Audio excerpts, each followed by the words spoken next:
Hello, Jeff Patterson. This is Daniel Tran. Today we're going to look at a few things from the Lameco Eskrima Laban Laro and some very basic techniques. We're going to look at a few different variations on each of them, and I'm going to run through the whole first series of Laban Laro techniques.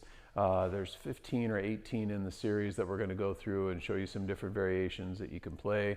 In this video, we're going to look at Tala vertical planzada ricas and some different hand placement variations and some follow-ups that you can do.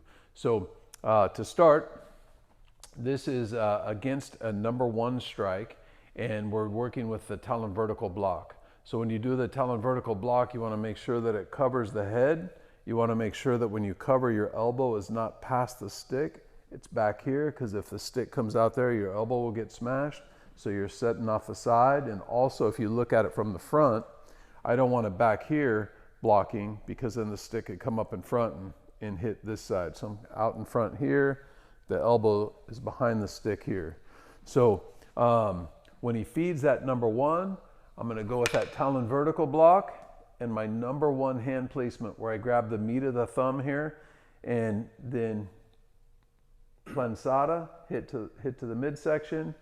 As I waslik or pass, I want to illustrasimo, so I'm going to step this foot away so his stick doesn't whack me in the knee when I pass it through, and then I'm going to finish with the icas. And then I will feed him.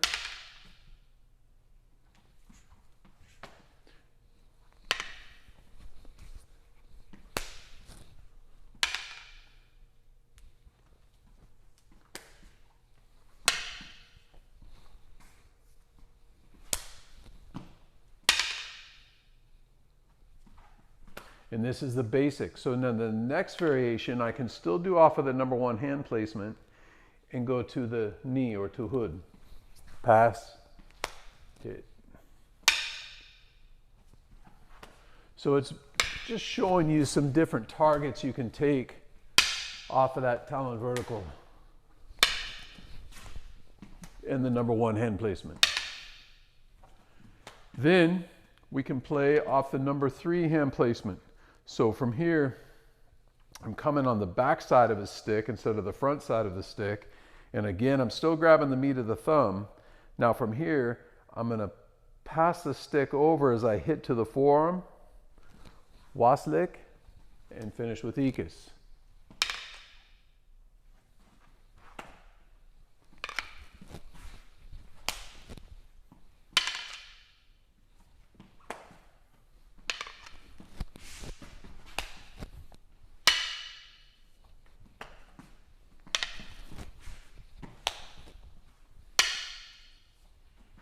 Then off of that number three, we can also go by one for a midsection.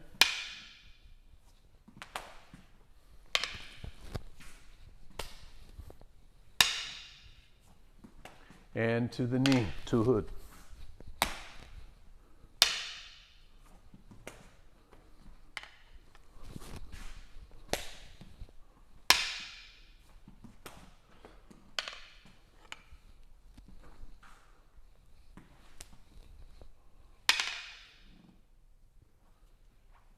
Good. So a few basic variations off of the number one.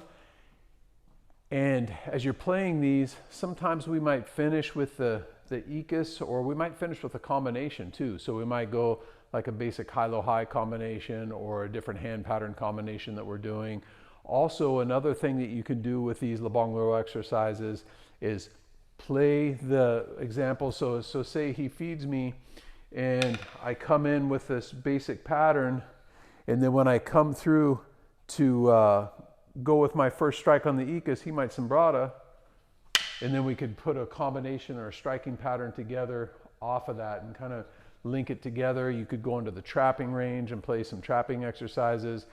It's just a basic generator, if you will, to kind of give you that pattern.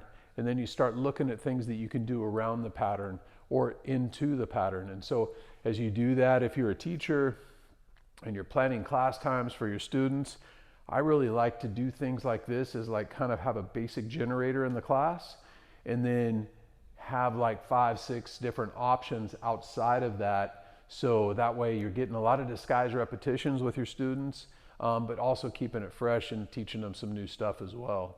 So hopefully you got a couple tips from that video. Stay tuned. The next video we're going to look at the sombrata and some variations on that, and we will look for you then. Thank you.